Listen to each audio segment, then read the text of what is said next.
നമസ്കാരം. ഇത് സത്യാനന്തര കാലമാണ് എന്നൊക്കെയാണ് പറയാറുള്ളത്. സത്യാനന്തര കാലത്ത് സത്യത്തെ കളവായും കളവിനെ സത്യമായും ഒക്കെ ആളുകൾ എടുത്തങ്ങ് പറഞ്ഞാളയും. പ്രധാനമന്ത്രി നരേന്ദ്രമോദി രാജസ്ഥാനിൽ പോയിട്ട് മൻമോഹൻ സിംഗ് പണ്ട് പറഞ്ഞു എന്ന് പറഞ്ഞിട്ട് ഒരു വമ്പൻ കളവ് അടിച്ചുവിട്ടു. അത് കള്ളമാണ്, നുണയാണ് എന്നൊക്കെ ആളുകൾ വിളിച്ചു പറയുമ്പോഴൊക്കെ മോദിയിസ്റ്റുകളും മോദിയുടെ ആരാധകരായ മറ്റുള്ള ആളുകളുമൊക്കെ പ്രധാനമന്ത്രി പറയുന്നത് ആണ് സത്യം, അല്ലാത്തതൊക്കെയാണ് നുണ എന്ന് പറഞ്ഞു തുടങ്ങി. അപ്പോൾ സ്വാഭാവികമാണ്, പ്രധാനമന്ത്രി സത്യം മാത്രം പറയുന്ന ആളാണ്. സത്യം കേട്ടില്ലേ? കേരളത്തിൽ നരേന്ദ്രമോദിയുടെ ശിഷ്യന്മാരായ സ്ഥാനാർത്ഥികൾ സത്യം മാത്രം ചെയ്യുന്ന ആളുകൾ ആണ് എന്ന് അദ്ദേഹത്തിൻ്റെ മറ്റ് ആരാധകരും വിളിച്ചു പറഞ്ഞുകൊണ്ടിരുന്നു. അങ്ങനെ നരേന്ദ്രമോദിയുടെ സത്യം മാത്രം പറയുന്ന ശിഷ്യന്മാർ കൊല്ലത്ത് നിന്ന് നമുക്ക് അവരുടെ പ്രത്യേകതകൾ പരിശോധിച്ച് തുടങ്ങാം. കൊല്ലത്ത് സ്ഥാനാർത്ഥി നമ്മുടെ സാക്ഷാൽ നടൻ ജി കൃഷ്ണകുമാറാണ്. കൃഷ്ണകുമാർജി സത്യം മാത്രമേ പറയുള്ളൂ. കൃഷ്ണകുമാർജിയുടെ സത്യങ്ങളിൽ ഏറ്റവും പ്രധാനപ്പെട്ട ഒന്ന്, കഴിഞ്ഞ ദിവസം മൂപ്പരെ കണ്ണിലാരോ ഒന്ന് കുത്തി. കണ്ണ് കുത്തിയ സമയത്ത് മൂപ്പര് പറഞ്ഞു, ഇത് തൃശ്ശൂർ പൂരവുമായി ബന്ധപ്പെട്ട പ്രശ്നം ഞാൻ ഉന്നയിച്ചപ്പോൾ എതിരാളികൾ വന്ന് കണ്ണ് കുത്തിയതാണ് എന്ന് പറഞ്ഞു. അദ്ദേഹത്തിൻ്റെ ആ പ്രസ്താവന കൃഷ്ണകുമാർജിയുടെ ആരാധകരും ഏറ്റെടുത്തു, നരേന്ദ്രമോദിയുടെ ആരാധകരും ഒരുപോലെ ഏറ്റെടുത്തു. കാരണം സത്യം മാത്രം പറയുന്ന ആളാണ് കൃഷ്ണകുമാർജി. അങ്ങനെ കൃഷ്ണകുമാർജിയുടെ പ്രസ്താവനയൊക്കെ കഴിഞ്ഞ് ഇന്ന് കണ്ണുകുത്തിയാൾ അറസ്റ്റ് ചെയ്തു. കണ്ണുകുത്തിയാൾ അറസ്റ്റ് ചെയ്തപ്പോൾ മൂപ്പരൊരു BJP പ്രവർത്തകരാണ്. കൂടെ നടക്കുമ്പോൾ ആരോ കണ്ണുകുത്തിയതാണ്.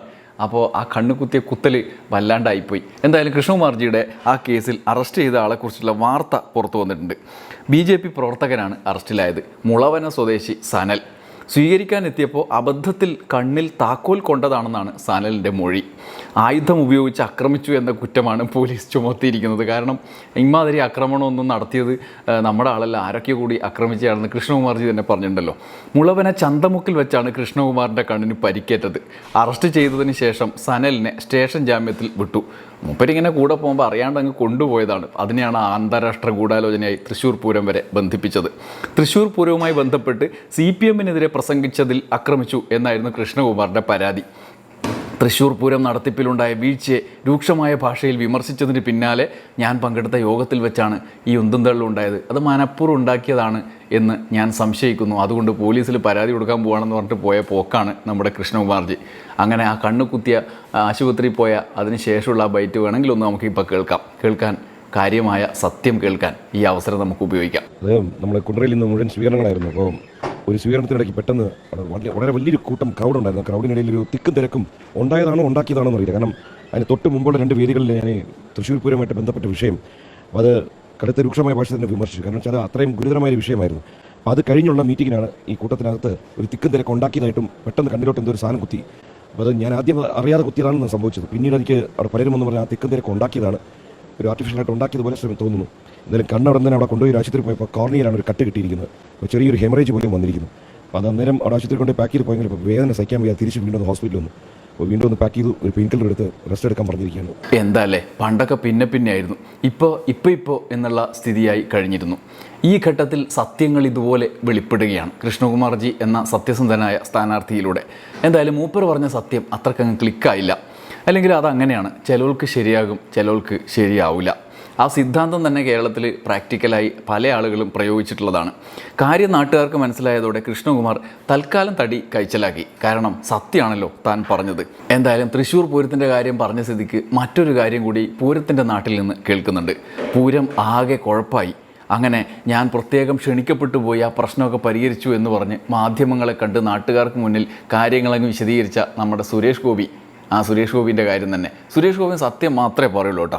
അങ്ങനെ സുരേഷ് ഗോപി ഞാൻ ഇടപെട്ട് പൂരപ്രശ്നം പരിഹരിച്ച് പൂരം നടത്തിപ്പിലേക്ക് എത്തിയ ആ സത്യം സുരേഷ് ഗോപിജി നാട്ടുകാരോട് വിളിച്ചു പറഞ്ഞു. എന്നെ 2 മണിക്ക് വിളിച്ച് ഞാൻ അവിടുന്ന് 2:10 പുറപ്പെട്ട് അവിടെ ഒരു 2:20 എത്തി. എന്നെ 3/4 മണിക്കൂർ ബ്ലോക്ക് ചെയ്തിട്ട് ഞാൻ ആരെയൊക്കെ വിളിക്കണോ അവരെ എല്ലാം വിളിച്ച് കെഞ്ചിയതാണ്. എനിക്ക് പറ്റാത്ത കണ്ടീഷനായിരുന്നു. എന്നിട്ടും സേവാഭാരതിയാണ് വന്ന് എന്നെ അവിടെ എത്തിച്ചത്. അവിടെ പോയി അവരോട് സംസാരിച്ചു, ജനങ്ങൾക്ക് വേണ്ടി അവരുടെ അടുത്ത് പോയി സംസാരിച്ചു. അവർക്ക് അതിൻ്റെ ന്യായം മനസ്സിലായി. അവർ വെടിക്കെട്ട് പകലായാലും നടത്താനങ്ങ് തീരുമാനിച്ചു. എന്താല്ലേ, സുരേഷ് ഏട്ടനില്ലെങ്കിൽ ഇപ്പോൾ പൂരം നടക്കുമായിരുന്ന. അങ്ങനെ ജനക്കൂട്ടത്തിനിടയിൽ എപ്പോഴും സുരേഷ് ഗോപി ഉണ്ടാവും, എപ്പോൾ പ്രശ്നം പരിഹരിക്കണം. അപ്പോൾ ഇത്രയും വലിയ ജനക്കൂട്ടത്തിനിടയിൽ പൂരത്തിൽ എന്തോ പ്രശ്നമുണ്ടെന്ന് അറിഞ്ഞ ആ സെക്കൻഡിൽ മൂപ്പർ അവിടെ എത്തി. ദേവസ്വം ഓഫീസിലെത്തി എല്ലാം ചർച്ച ചെയ്ത് പ്രശ്നം അങ്ങ് പരിഹരിച്ചിട്ട് സുരേഷ് ഗോപിക്ക് ഇത്ര അസുലഭമായ അവസരം അയാൾ ഇത്ര കൃത്യമായി ഉപയോഗിച്ചില്ലേ എന്ന് പറഞ്ഞ് ആരാധകരും രംഗത്തെത്തി. സുരേഷ് ഏട്ടൻ്റെ ഈ പ്രകടനമൊക്കെ കഴിഞ്ഞപ്പോഴാണ് അമ്പല കമ്മിറ്റിക്കാർ രംഗത്തെത്തിയത്. എന്നെ വിളിക്കുന്നത് തിരുവമ്പാടി ദേവസ്വത്തിൽ നിന്നാണ്. ഞങ്ങൾ ആരെയും അങ്ങനെ വിളിക്കുകയുണ്ടായിട്ടില്ല. ജനങ്ങൾക്ക് വേണ്ടി അവരടുത്ത് പോയി സംസാരിച്ചു. അവർക്ക് അതിൻ്റെ ന്യായം മനസ്സിലായി. അവർ വെടിക്കെട്ട് പകലായാലും നടത്താനങ്ങ് തീരുമാനിച്ചു. അദ്ദേഹം അവിടെ വന്നിരുന്നു, ബാക്കിയുള്ളവരൊക്കെ വന്നിരുന്നു. മറ്റേ സുനിൽകുമാർ വന്നിരുന്നു, ഒരു രാജൻ മിനിസ്റ്റർ വന്നിരുന്നു. എന്നെ 2 മണിക്ക് വിളിച്ച് സുരേഷ് ഗോപി അവരുടെ ഞാൻ നേരിട്ട് വിളിച്ചു എന്നാണ് ഒരു മാധ്യമത്തിൽ അദ്ദേഹം പറഞ്ഞതായിട്ട് കേട്ടു. അതൊരു തെറ്റാണെന്നാണ് എനിക്ക് പറയാനുള്ളത്. സുരേഷ് ഏട്ടൻ്റെ ഒരു കാര്യം, സുരേഷ് ഏട്ടനോട് കളി വെറുതെ കളിച്ചിട്ടല്ല, സിനിമ സ്റ്റൈലിലാണെന്ന് പറഞ്ഞിട്ട് സുരേഷ് ഗോപിനെ അങ്ങനെ ചെറുതാക്കൊന്നും വേണ്ട. മൂപ്പര് സിനിമയിലെ മനുഷ്യനാണെന്നാണ് പറയുന്നത്. Sir, സംവിധാനമൊക്കെ കുറച്ചറിയാം sir. സിനിമയിലാണ് അറിഞ്ഞത് എന്ന് പറഞ്ഞ് പുച്ഛിക്കരുത്. എന്താല്ലേ സുരേഷ് ഏട്ടൻ? സിനിമയിൽ അറിഞ്ഞത് ചെയ്ത് കാട്ടിയപ്പോൾ ഒരു രാഷ്ട്രീയക്കാരനും കിട്ടാത്ത കയ്യടിയാണ് ആ സിനിമയ്ക്ക് വന്നിട്ടുള്ളത്. തൃശ്ശൂർ പൂരം ഞാനാണ് വിജയിപ്പിച്ച് നടപ്പാക്കിയത് എന്ന് പറഞ്ഞ ആ സത്യം ദേവസ്വത്തിൻ്റെ പ്രതികരണം കൂടി വെച്ചുകൊണ്ട് ട്രോളോടെ ട്രോൾ എന്നെ നാട്ടിൽ. എന്നെ 2:15 തിരുവമ്പാടി ദേവസ്വത്തിൽ നിന്ന് ഗിരീഷ് വിളിച്ചു. വീണ്ടും നിങ്ങളോ? ഞാൻ 2:45 അവിടെ എത്തി. വെറുതെ മനുഷ്യന്റെ ഉറക്കം കളഞ്ഞു. അവിടെ ക്ഷണിച്ചതനുസരിച്ച് ഒരു സൊല്യൂഷന് വേണ്ടിയാണ് അവിടെ പോയത്. ഒരു മാർഗമില്ലാണ്ടാവുമ്പോ ഒരു കളി കളിക്കൂലേ, മാർഗം കളി. A few moments later. ഞങ്ങൾ ആരെയും അങ്ങനെ വിളിക്കുകയുണ്ടായിട്ടില്ല. അദ്ദേഹം അവിടെ പറഞ്ഞു ഇങ്ങനെ സെക്രട്ടറി ഇങ്ങനെ വിളിച്ചു പറഞ്ഞു എന്ന് പറഞ്ഞു. ഞങ്ങളൊക്കെ അവിടെ ഒരുമിച്ചാണ്ടായിരുന്നു, അവിടെ ഒരുമിച്ചാണ്ടായിരുന്നു. അല്ല, അദ്ദേഹം അവിടെ വന്നിരുന്നു, ബാക്കിയുള്ളവരൊക്കെ വന്നിരുന്നു. മറ്റേ സുനിൽകുമാർ വന്നിരുന്നു, ഒരു രാജൻ മിനിസ്റ്റർ വന്നിരുന്നു. സുരേഷ് ഗോപി അവരുടെ ഞാൻ നേരിട്ട് വിളിച്ചു എന്നാണ് ഒരു മാധ്യമത്തിൽ അദ്ദേഹം പറഞ്ഞതായിട്ട് കേട്ടു. അതൊരു തെറ്റാണെന്നാണ് എനിക്ക് പറയാനുള്ളത്. കാരണം എന്താ വെച്ച് കഴിഞ്ഞാൽ എന്നെ അദ്ദേഹത്തിൻ്റെ ഒരു PA എന്നെ വിളിച്ചിട്ടാണ് ഞാൻ ഇങ്ങനെ സുരേഷ് ഗോപി സാർക്കൊന്ന് ഫോൺ കൊടുക്കുന്നുണ്ട്. അതൊരു ഗ്രൂപ്പ് ഡയലിംഗാണ് തോന്നുന്നു. എനിക്ക് ഇപ്പോഴും ഒരു റിക്വസ്റ്റ് ഉള്ളത്, ഈ പൂരത്തിൻ്റെ കാര്യങ്ങൾ ഒരിക്കലും ഇനിയൊരു രാഷ്ട്രീയവൽക്കരിക്കാൻ ഒരാൾ പോലും തുനിയരുത് എന്നുള്ളൊരു വിനയപൂർവ്വം ഞാൻ അഭ്യർത്ഥിക്കുകയാണ്. മുഖ്യമന്ത്രിയുമായി ബന്ധപ്പെട്ടപ്പോൾ തന്നെ അതിന് വളരെ സെക്കൻഡുകൾ വെച്ച് അല്ലെങ്കിൽ മണിക്കൂറുകൾക്കുള്ളിൽ അതിനൊരു ഒരു റിസൾട്ട് ഉണ്ടാക്കാൻ അദ്ദേഹത്തിന് സാധിച്ചു. ആ കൺസേൺഡ് ഉദ്യോഗസ്ഥനെ മാറ്റി നിർത്തുകയും അതിനെ തുടർന്ന് അതൊരു അന്വേഷണത്തിന് വയ്ക്കുകയും കാര്യങ്ങൾ ചെയ്തു. ഉദ്യോഗസ്ഥ മേധാവിത്വത്തെ അവിടെ അടിച്ചൊതുക്കുന്ന വിധത്തിലേക്ക് ഒരു റിസൾട്ട് ഉണ്ടാക്കിയതിന് ബഹുമാനപ്പെട്ട മുഖ്യമന്ത്രിക്കും ഇവിടുത്തെ മന്ത്രി രാജനും ഞങ്ങൾ തിരുവമ്പാടി ദേവസ്വത്തിൻ്റെ നന്ദി രേഖപ്പെടുത്തുന്നു. അപ്പോൾ എല്ലാവർക്കും എല്ലാം മനസ്സിലായല്ലോ. സുരേഷിൻ്റെ ഒരു സത്യം പറഞ്ഞു, അതിനുശേഷം വേറെ ചില സത്യം പറഞ്ഞു. ആകെപ്പാടെ സത്യം മാത്രമുള്ള ഒരു നാടാണ്.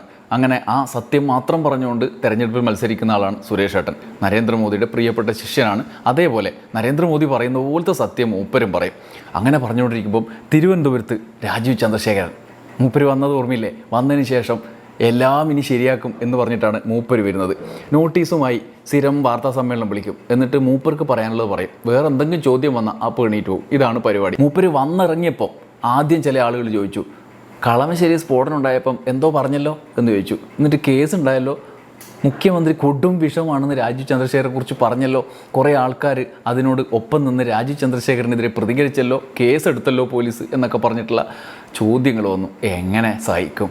രാജീവ് ചന്ദ്രശേഖർ ഇപ്രാവശ്യം തെരഞ്ഞെടുപ്പിന് വന്നല്ലേ, തെരഞ്ഞെടുപ്പുള്ള സമയത്ത് പറഞ്ഞ കാര്യങ്ങളല്ലേ തെരഞ്ഞെടുപ്പ് ഉണ്ടാകുമ്പോൾ ചോദിക്കേണ്ടത്. അതിന് മുന്നേ പറഞ്ഞത് തെരഞ്ഞെടുപ്പിന് ചോദിച്ചു കഴിഞ്ഞാൽ വോട്ട് കിട്ടുമോ? രാജീവ് ചന്ദ്രശേഖർ ആകെ ക്ഷുഭിതനായിട്ടാണ് അതുകൊണ്ട് പ്രതികരിക്കുന്നത്. അങ്ങനെ അതങ്ങ് കഴിഞ്ഞ് വന്നപ്പോഴാണ് അടുത്ത ചില ചോദ്യങ്ങൾ വന്നത്. എന്താ സത്യവാങ്മൂലത്തിൽ, തെരഞ്ഞെടുപ്പ് നോമിനേഷൻ സത്യവാങ്മൂലത്തിൽ പറഞ്ഞ സ്വത്ത്, ആ സ്വത്ത് മാത്രമല്ല അത്രേ, മൂപ്പർക്ക് ഒരുപാട് മാധ്യമ ശൃംഖലയൊക്കെ ഉണ്ടത്രേ, ഏഷ്യാനെറ്റിൻ്റെ ഒക്കെ ഒരുപാട് സംഗതികളുണ്ടത്രേ, നിക്ഷേപങ്ങളുണ്ടത്രേ. അതൊന്നും കാണിക്കാണ്ടാണ് ഈ പരിപാടി നടത്തിയത്. ആകെപ്പാടെ 5 പൈസ ഇല്ല എന്നൊക്കെ പറഞ്ഞിട്ടാണ് അദ്ദേഹം ഈ സത്യവാങ്മൂലം കൊടുത്തത് എന്നും പറഞ്ഞ് പരാതിയായിട്ട് തെരഞ്ഞെടുപ്പ് കമ്മീഷൻ്റെ മുന്നിൽ പോയി. അതും കഴിഞ്ഞ് ഇപ്പോൾ ഹൈക്കോടതി തന്നെ ആൾക്കാർ പോയിരിക്കുക. ഹൈക്കോടതിയിൽ പോയിട്ടോ എന്തൊക്കെയാണ് ആൾക്കാർ പറയുന്നത്? മൂപ്പര് പറയുന്ന കാര്യങ്ങളല്ല മൂപ്പരുടെ യഥാർത്ഥ സ്വത്ത് എന്നാണ് പറഞ്ഞത്. ഇത് നിയമവിരുദ്ധമാണെന്നും പരാതിയിൽ നടപടി സ്വീകരിക്കണമെന്നും ഹൈക്കോടതിയിൽ നൽകിയ ഹർജിയിൽ കോൺഗ്രസ് നേതാവ് ആവണി ബെൻസൽ, ബാംഗ്ലൂരു സ്വദേശി രഞ്ജിത്ത് തോമസ് എന്നിവർ ആവശ്യപ്പെട്ടിരിക്കുകയാണ്. രാജീവ് ചന്ദ്രശേഖർ വീടിൻ്റെയും കാറിൻ്റെയും വിവരങ്ങൾ മറച്ചുവെച്ചു, ഓഹരികളുടെ വില കുറച്ചു കാണിച്ചു. 2018 രാജ്യസഭയിലേക്ക് മത്സരിച്ചപ്പോഴും NDA സ്ഥാനാർത്ഥി ഇതേ കാര്യം ചെയ്തു എന്നും ഹർജിയിൽ പറയുന്നു. പത്രികകളുടെ സൂക്ഷ്മ പരിശോധന നടത്തുന്ന സമയത്ത് ലഭിക്കുന്ന പരാതികൾ എല്ലാം പരിഗണിച്ച് വേണം ഒരു പത്രിക സ്വീകരിക്കുകയോ തള്ളുകയോ ചെയ്യേണ്ടത്. അതിൻ്റെ കാരണവും കൃത്യമായി രേഖപ്പെടുത്തണം. എന്നാൽ ഇവിടെ വരണാധികാരി അത്തരം നടപടികളിലേക്ക് കടക്കാതെ പത്രിക സ്വീകരിച്ചു. അതിനാൽ തങ്ങളുടെ പരാതിയിൽ 2 ദിവസത്തിനുള്ളിൽ ഉത്തരവ് പാസ്സാക്കണമെന്നും ഹൈക്കോടതിയിലെ ഹർജിയിൽ പറയുന്നു. ഈ സമയത്തെ രാജീവ് ചന്ദ്രശേഖറിൻ്റെ പുതിയ സത്യവാങ്മൂലത്തിലെ സ്വത്തൊക്കെ കണ്ടിട്ട് നമ്മുടെ തമിഴ് നടൻ പ്രകാശ് രാജ് തിരുവനന്തപുരത്തെത്തി ആകെ അന്തിച്ചുപോയി. എന്നെക്കാളും ദരിദ്രനാണ് രാജീവ് ചന്ദ്രശേഖർ, മൂപ്പര് എന്തൊരു പാവമാണ് എന്ന് മൂപ്പര് അതിശയിച്ചു. രാജീവ് ചന്ദ്രശേഖറിൻ്റെ ഈ പ്രത്യേകതകൾ കണ്ട് പ്രകാശ് രാജിന് ചിരിക്കാനും വയ്യ, സങ്കടപ്പെടാനും വയ്യ എന്നുള്ള അവസ്ഥയിലായിപ്പോയി. And I want to ask you people, do you believe that he is poorer than me? In this party, they are a group of liars. And this man could flash his foreign cars, runs a media house in this country, and says he is poor. He has assets across the world. He is intelligent enough to evade tax. And if the Rajavu of this country want to punish those who cheat the poor by not sharing their wealth, shouldn't be this fellow be the number one criminal? So I have come in search of him and to ask you, can you please give me his address? I want to go and ask him all these questions through you. And I dare him to come here next to me and answer my questions in front of you all. How can they cheat? And I had a lot of political parties and social activities. They said that we have given it to the concerned department. We have complained. I said, why do you give complaint to the thief himself? The thief, they know how to get out of it. This party knows how to get out of all this. അതിനിടയിൽ ശത്രുക്കൾ മറ്റ് ചില പ്രചാരണങ്ങൾ കൂടി തുടങ്ങി. മലയാളത്തിലൊരു മുൻനിര channel election survey നടത്തിയെന്നും ആ സർവേയിൽ ഏതോ ആൾ 3-ാം സ്ഥാനത്തായെന്നും 3-ാം സ്ഥാനത്തായതുകൊണ്ട് ഞങ്ങളുടെ സ്വന്തം ആൾ 3-ാം സ്ഥാനത്തായതുകൊണ്ട് ആ ചാനലുകാർ ഈ സർവേ പ്രസിദ്ധീകരിക്കേണ്ട എന്ന് തീരുമാനിച്ചു എന്നും ഞങ്ങൾക്ക് സർവേയേ വേണ്ട ഇത്തവണ എന്ന് പറഞ്ഞു എന്നും ഒക്കെ പറഞ്ഞ് ശത്രുക്കൾ ഭയങ്കര പ്രചാരണമാണ്. അത് ഇവരുടെയൊന്നും കാര്യമല്ല കേട്ടോ, ഇവരുടെ ചാനലിൻ്റെ ഇവരുടെ സ്ഥാനാർത്ഥികളുടെ ഒന്നും കാര്യമല്ല കേട്ടോ, വേറെ ഏതോ കാര്യം. നാട്ടിലാകെ അമ്മാതിരി പ്രചരണം നടക്കുകയാണ്. അത് അതിൻ്റെ വഴിക്ക് നടക്കട്ടെ. നമ്മൾ പറഞ്ഞത് പ്രകാശ് രാജിൻ്റെ കാര്യമാണ്. പ്രകാശ് രാജ് ഇങ്ങനെ പറയുന്ന സമയത്ത് നമ്മുടെ രാജീവ് ചന്ദ്രശേഖർ വീണ്ടും തൻ്റെ ഇനി കാര്യം നടക്കുമെന്ന മുദ്രാവാക്യം അച്ചടിച്ച പുസ്തകവുമായി വാർത്താ സമ്മേളനം വിളിച്ചു. ഞാൻ ഇന്ന് പറയുന്നു, ഞാൻ ക്യാമ്പയിൻ ചെയ്യുമ്പോൾ ഞാൻ പറയുന്നത്, നിങ്ങൾ എൻ്റെ 2 കമ്പറ്റേറ്റേഴ്സിനും അവസരം കൊടുത്തിട്ടുണ്ട്. ഒരു പുള്ളിക്ക് 3 തവണ അവസരം കൊടുത്തു. ഒരു കാൻഡിഡേറ്റിന് ഒരു തവണ അവസരം കൊടുത്തു, 2005 മുതൽ 2009. ഞാൻ ചോദിക്കുന്നത് ഒരു 5 കൊല്ലം എനിക്കൊരു അവസരം തരണം. ഞാൻ ഇതാണ് ഇംപ്ലിമെൻറ്റ് ചെയ്യാൻ പോകുന്നത്. ഇനി വേറൊന്നും ചോദിക്കുമോ എന്ന് പേടിച്ച് മൂപ്പർ അപ്പം തന്നെ പറഞ്ഞു, വേറൊന്നും ചോദിക്കല്ലേ, ഇത് മാത്രമേ ചോദിക്കാൻ പാടുള്ളൂ, ഞാൻ ദേഷ്യപ്പെടും എന്ന് പറഞ്ഞു. അല്ല, ഇതിനെ പറ്റി എന്തെങ്കിലും ചോദിക്കുകയാണെങ്കിൽ ചോദിക്കുക, അത് സ്ട്രേ ചെയ്യാൻ ഞാൻ പോകുന്നില്ല. ഇതിനെപ്പറ്റി നമുക്ക് പുറത്ത് വർത്താനം പറയാം. ഇതിനെപ്പറ്റി എന്നോടോ ഇത് ഇമ്പോർട്ടൻ്റ് അല്ലയോ? എനിക്ക് ഇമ്പോർട്ടൻ്റ് ആണ്, മനസ്സിലല്ലേ? ഒടുക്കം ചില മാധ്യമപ്രവർത്തകർ ചോദിക്കാൻ വയ്യാണ്ടാവില്ല എന്ന് പറഞ്ഞിട്ട് ചോദ്യം 2ഉം കൽപ്പിച്ച് ചോദിച്ചു. മൂപ്പർ അപ്പം തന്നെ എണീറ്റ് പോയി. ചോദിക്കട്ടെ, വേണ്ട, ഇതിനെപ്പറ്റി എന്നുണ്ടെങ്കിൽ ചോദിക്കാം. അല്ല, ഞാൻ പറയാം. Thank you. ഇങ്ങനെയാണ് രാജീവ് ചന്ദ്രശേഖർ വന്ന അന്ന് മുതൽ. ഒന്നാമത് മൂപ്പര് സത്യമേ പറയുള്ളൂ, വേറെ സത്യമല്ലാതെ വേറെ ഒന്നും പറയില്ല. നരേന്ദ്രമോദി വലിയ സത്യം രാജസ്ഥാനിൽ പറഞ്ഞു. നാടുനീളം നരേന്ദ്രമോദി സത്യം മാത്രം പറഞ്ഞു നടക്കുകയാണ്. സത്യാനന്തര കാലത്തെ സത്യം. കേരളത്തിലെ 3 BJP സ്ഥാനാർത്ഥികൾ പറഞ്ഞ സത്യങ്ങളെക്കുറിച്ചാണ് ഞാൻ നിങ്ങളുടെ മുമ്പിൽ ഇപ്പോൾ വീഡിയോ ചെയ്തത്. ഇനിയും ഒരുപാട് സത്യങ്ങളുണ്ട്. സത്യം മാത്രം വിജയിക്കട്ടെ. നന്ദി, നമസ്കാരം.